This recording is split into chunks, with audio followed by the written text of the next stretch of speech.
Teve um momento hoje que parou o país. Dentro do Supremo Tribunal Federal, durante um julgamento que vai definir o futuro das redes sociais no Brasil, 2 ministros, Flávio Dino e Alexandre de Moraes, olharam para André Mendonça e fizeram o que muita gente estava esperando há muito tempo. Deram uma invertida histórica, ao vivo, sem filtro, no mais alto tribunal do país. E não foi só isso. Porque enquanto essa cena acontecia no STF, do lado de fora, uma bomba diferente explodia. A pesquisa Quest mostrou Flávio Bolsonaro em queda livre, derretendo entre os evangélicos, sendo abandonado por quem mais precisava ao seu lado. E a pessoa que poderia salvar a candidatura simplesmente virou as costas. 2 frontes, uma única derrota. E hoje você vai entender por que esse dia pode ter mudado o jogo político do Brasil de vez. Se você acompanha esse canal, já sabe que a gente não fica só na superfície. A gente conecta os pontos. E hoje os pontos estão todos ligados. Fica até o final, porque o que vem nos próximos minutos é mais grave do que parece na manchete. Para entender o que aconteceu hoje no STF, você precisa entender quem é André Mendonça e por que a posição dele nesse julgamento não é acidental. Mendonça foi indicado ao Supremo por Jair Bolsonaro em 2021. Ele mesmo se definiu publicamente como terrivelmente evangélico. Uma frase que ficou famosa e que, com o tempo, virou símbolo de tudo que ele representa dentro da corte. Um ministro que chegou ao STF com uma missão implícita: ser o escudo jurídico do campo bolsonarista dentro da mais alta instância do judiciário brasileiro. E no julgamento de hoje, essa missão ficou escancarada. O que estava sendo discutido era simples e ao mesmo tempo decisivo. As Big Techs, plataformas como Facebook, Instagram, X, YouTube, devem ser responsabilizadas pelos conteúdos criminosos que circulam nelas? Ou a responsabilidade é apenas de quem posta? Mendonça defendeu que não, que as plataformas não podem ser obrigadas a fazer um juízo prévio sobre o que é ou não crime, que isso geraria um efeito inibidor na liberdade de expressão, que a decisão sobre o que é crime cabe apenas ao Poder Judiciário e não às plataformas. Parece razoável à primeira vista, não é? Mas tem um detalhe que muda tudo. O bolsonarismo sobreviveu politicamente nos últimos anos dentro dessas redes. Foi nelas que as fake news se espalharam. Foi nelas que ataques às instituições foram amplificados por algoritmos milionários. Foi nelas que o ódio contra o STF, a PF e a imprensa foi cultivado, monetizado e distribuído para milhões de brasileiros. Defender que as plataformas não têm responsabilidade sobre esse conteúdo é, na prática, garantir que esse ambiente continue existindo sem punição. E tem um detalhe que o público precisa saber, e que a grande mídia raramente conecta com clareza. O mesmo André Mendonça, que hoje defende que as plataformas digitais não devem ser responsabilizadas pelo que circula nelas, é o mesmo ministro que está com os processos mais sensíveis do campo bolsonarista nas mãos. O caso do Banco Master, o escândalo financeiro que envolve Flávio Bolsonaro e que aparece nas pesquisas como um dos principais fatores de queda do senador, passou por Mendonça. As investigações que poderiam acelerar a responsabilização do bolsonarismo no campo financeiro passam pela mesa dele. Coincidência? Você decide. O que não dá para negar é o padrão. Toda vez que surge uma decisão que pode apertar o cerco sobre o campo bolsonarista, Mendonça está lá, travando, adiando ou, como hoje, defendendo que ninguém seja responsabilizado por nada. E foi exatamente aí que Flávio Dino entrou em cena. Flávio Dino pediu a palavra. E o que veio depois foi uma das intervenções mais cirúrgicas que o STF já assistiu nos últimos anos. Ele não gritou, não dramatizou. Falou com a calma de quem sabe exatamente o que está fazendo. E isso, por si só, já foi um golpe na credibilidade de Mendonça. O argumento de Dino foi preciso. A liberdade de expressão não pode ser confundida com liberdade de praticar crimes. E para provar isso, ele usou uma comparação que ficou gravada na memória de quem assistiu.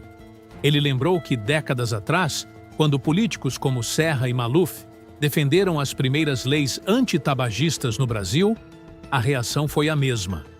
O argumento contra a regulação era o mesmo de sempre: liberdade. Você não pode proibir o cigarro. Isso é tolimento da liberdade individual. Só que o que estava sendo protegido não era liberdade, era vício. Era um modelo de negócios bilionário que lucrava com a dependência química das pessoas. E Dino foi direto. Hoje, as Big Techs fazem a mesma coisa, só que em vez de nicotina, o produto é dopamina. Os algoritmos dessas plataformas foram projetados especificamente para viciar os usuários, para manter as pessoas rolando o feed indefinidamente, para maximizar o tempo de tela, porque tempo de tela é dinheiro. É receita publicitária. É o modelo de negócios de empresas que faturam dezenas de bilhões de dólares por ano. E parte desse modelo de negócios inclui impulsionar conteúdo de ódio, desinformação e radicalização. Não porque as plataformas são ingênuas, mas porque esse tipo de conteúdo gera mais engajamento, e mais engajamento gera mais lucro. Pensa comigo por um segundo. Você conhece alguém que perdeu dinheiro no Tigrinho?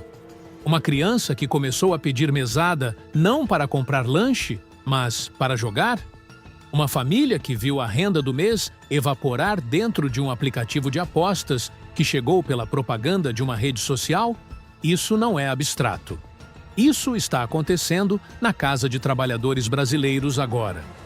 E as plataformas sabem exatamente o que estão fazendo quando impulsionam esse tipo de conteúdo.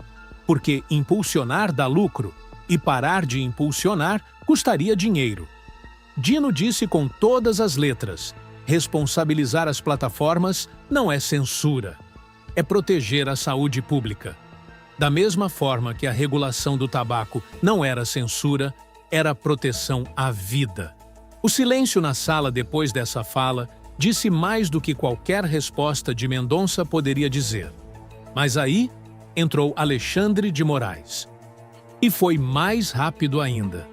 Alexandre de Moraes não fez discurso, não precisou. Mendonça insistia que a responsabilização das plataformas estava gerando um efeito inibidor nas redes sociais, que as pessoas estariam com medo de se expressar por causa das novas regras. Moraes olhou para ele e disse, com a frieza de quem conhece a realidade do Brasil real: se Vossa Excelência abrir sua rede social, vai encontrar 50 crimes aí. Não tem efeito inibidor algum na prática, infelizmente. Acabou. Com uma frase, Moraes desfez o argumento central de Mendonça.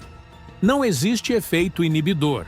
O que existe são crimes acontecendo em tempo real, impulsionados por algoritmos que as plataformas controlam e monetizam. As Big Techs sabem o que circula nelas. Elas têm inteligência artificial capaz de identificar qualquer tipo de conteúdo. E escolhem não agir porque agir custaria dinheiro. E não para aí. Moraes foi além. As plataformas não são neutras. Nunca foram. Os algoritmos dessas empresas direcionam o que as pessoas veem, o que as pessoas consomem, o que as pessoas acreditam. Em 2022, quando o Senado brasileiro tentou votar uma lei de regulação das Big Techs, as próprias plataformas direcionaram mensagens críticas para os eleitores de cada deputado, e a Câmara recuou. Isso não é neutralidade. Isso é intervenção política direta de empresas estrangeiras no processo democrático brasileiro. Mendonça ficou sem resposta. E aqui entra a pergunta que muita gente já está fazendo nos comentários. Se Mendonça levou essa invertida histórica ao vivo, por que ele continua lá? Por que ele ainda ocupa uma cadeira no Supremo? A resposta é incômoda, mas precisa ser dita. Porque ministro do STF tem mandato vitalício até os 75 anos. Não existe mecanismo simples de remoção. E é exatamente por isso que a presença de Mendonça na corte não é um detalhe. É um risco estratégico real e permanente para a democracia brasileira. Ele não precisa ganhar o debate de hoje para continuar influenciando decisões amanhã. E o bolsonarismo sabe disso. A invertida foi real. A humilhação foi pública. Mas o jogo continua. A dupla Dino e Moraes acabou de fazer o que o público esperava: desmoralizar ao vivo, com argumentos, dentro do STF, a tentativa bolsonarista de blindar as redes sociais da responsabilização. A invertida estava dada, histórica, humilhante para quem estava do outro lado. Mas o dia ainda não tinha terminado, porque enquanto isso acontecia no STF, uma segunda explosão sacudiu o campo bolsonarista, desta vez nas pesquisas eleitorais. A pesquisa Quest chegou e foi pior do que qualquer pessoa no campo bolsonarista estava esperando. Flávio Bolsonaro perdeu 9 pontos percentuais entre os evangélicos de maio para junho. 9 pontos, em um único mês.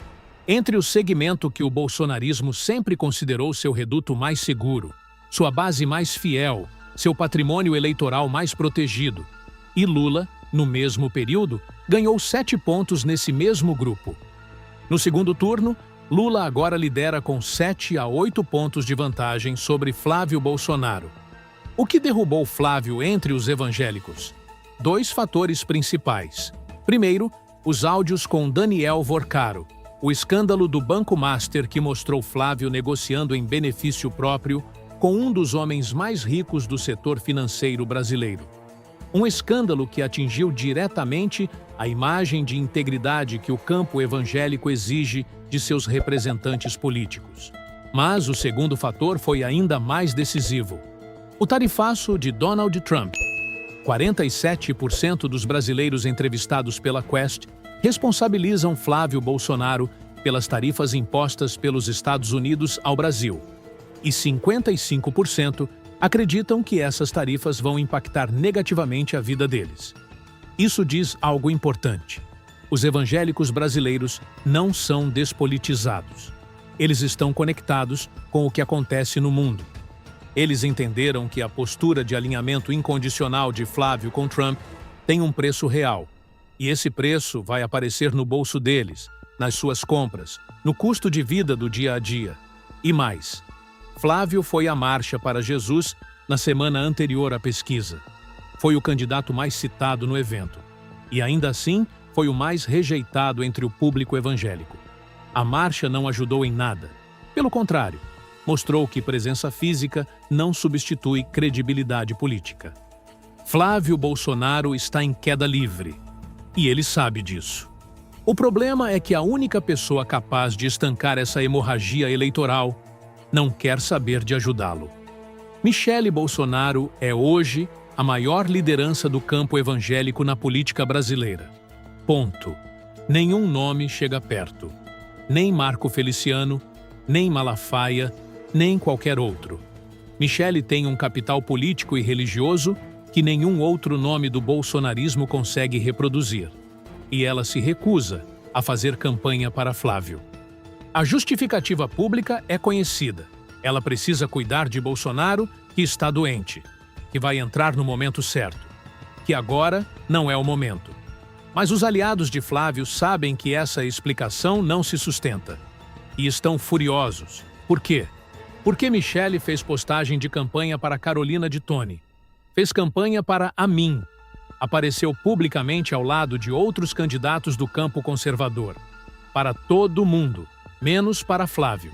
E aí, a leitura estratégica fica clara. Segundo informações divulgadas pela imprensa, aliados próximos de Michele aconselharam ela a se manter distante de Flávio justamente por causa do escândalo do Banco Master. Se Michele aparecer ao lado de Flávio agora, ela contamina o próprio capital político com o mesmo escândalo que está derrubando ele nas pesquisas. E Michele tem uma trajetória política com um horizonte muito mais longo do que a de Flávio. Ela sabe o que está fazendo. E tem mais. Ao oficializar a candidatura ao Senado, Michele mandou um recado que os aliados de Flávio entenderam imediatamente. Ela está se posicionando como opção de reserva. Se Flávio naufragar de vez antes das convenções partidárias, que só acontecem no final de julho, Michele estaria disponível para ocupar o espaço. Ao não validar a candidatura de Flávio perante a comunidade evangélica, Michele efetivamente tira o principal oxigênio que ele precisaria para sobreviver politicamente. Nada está funcionando para Flávio Bolsonaro. As pesquisas caem. Os evangélicos abandonam. O escândalo financeiro persiste. A marcha para Jesus não salvou. E a pessoa que poderia mudar tudo simplesmente não quer. É o colapso mais silencioso e mais devastador que o campo bolsonarista já viveu numa campanha eleitoral. Eu sei o que uma parte de vocês está pensando agora. Tudo bem, Dino e Moraes deram a invertida, mas Mendonça continua lá. As Big Techs continuam operando. Flávio Bolsonaro ainda é candidato. Vai mudar alguma coisa de verdade? É uma pergunta justa e merece uma resposta honesta. Sim, Mendonça permanece no STF. Sim, as plataformas ainda faturam bilhões enquanto esse julgamento não termina. Sim, Flávio Bolsonaro não desistiu da candidatura. Nada disso mudou da noite para o dia. Mas o que mudou foi o mapa do poder. Hoje, dentro do STF, ficou registrado publicamente que a tese bolsonarista de que as Big Techs não têm responsabilidade pelo que circula nelas foi destruída por 2 ministros com argumentos que ninguém conseguiu rebater. Isso vai para o acórdão. Isso vira jurisprudência. Isso tem consequência real no futuro da regulação das plataformas no Brasil. E nas pesquisas, Flávio Bolsonaro perdeu o grupo que era considerado seu porto seguro. Perdeu por causa de um escândalo financeiro. Perdeu por causa do alinhamento cego com Trump. Perdeu a marcha para Jesus. E perdeu Michele. O que isso prova? Prova que o bolsonarismo está sendo derrotado em todas as frentes ao mesmo tempo. No campo jurídico, onde o STF avança na responsabilização das plataformas, que foram o principal combustível da extrema-direita nos últimos anos. No campo eleitoral, onde a base evangélica, tratada como propriedade garantida, está mostrando que tem discernimento político próprio. E no campo interno, onde a própria família bolsonarista não consegue se unir quando mais precisa. A democracia não apenas resistiu, ela está contra-atacando, com inteligência, com instituições e com a própria lógica dos fatos. Esse canal existe porque vocês estão aqui. Porque tem gente que não aceita resumo raso, que quer entender o jogo por dentro, que sabe que informação de qualidade é uma forma de resistência. Se esse vídeo fez sentido para você, deixa o like. Não é só um número, é o que mantém esse conteúdo chegando para mais gente que precisa ver. Compartilha com quem você conhece que ainda está tentando entender o que está acontecendo no Brasil. A mídia tradicional vai fatiar essa história em 10 manchetes separadas sem conectar nenhuma delas. Aqui a gente conecta tudo. Se inscreve no canal e ativa o sininho. Porque esse julgamento sobre as Big Techs não acabou, tem mais capítulos vindo. A campanha eleitoral está entrando na fase mais decisiva. E o Datafolha ainda não saiu. Quando sair, a história vai mudar de patamar. Regulamentação já, sem anistia e sem parar de acompanhar. O link do vídeo relacionado está na descrição e no primeiro comentário fixado. Vai lá, porque a história continua e o próximo capítulo já começou.